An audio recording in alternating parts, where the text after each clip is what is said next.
training kami. Kasama sila Jack, Buboy, Miguel.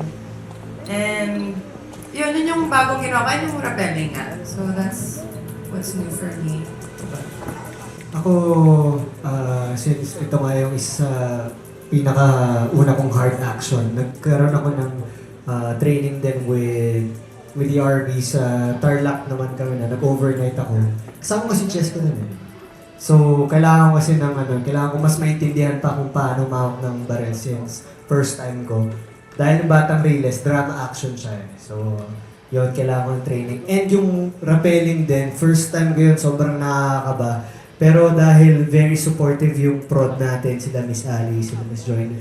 Tsaka si Direk. Oo, actually, si Direk may idea nun. Di ba, Direk? Yung rappel. Sabi ni Direk, kailangan natin ng pasabog, kailangan.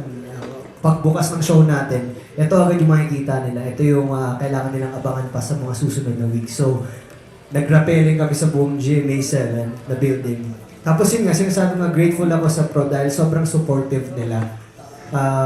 Talagang sinisiguro nila yung safety namin at yung suporta nila nandun. So kami bilang artista, gusto rin namin suportahan yung prod na, gusto niyo pagawa sa amin to, since gusto nating pagandahin yung show, gagawin namin. Hindi kami nagdalawang isip ni Kylie na, rappelling, training bukas. Ikaw, di ka nagdalawang, ako nagdalawang isip ako. May dalawang anak talaga hintay sa akin. Pero kasi, on my part naman, yun ang pinakagusto ko sa trabaho ko. Na bilang artista, nakakapasok ako sa buhay na hindi ko buhay, tapos nagagawa ko yung mga hindi ko talaga nagagawa kasi nabawasan na yung pagiging daredevil ko dati nung bata ako, nung wala pa ako anak, gusto ko yan. Pero nung nagkaanak na ako, binawasan ko na. But then, nung na-experience ko na yung parang naglilipad na feeling, it was worth it. It was worth all the fear and the kaba.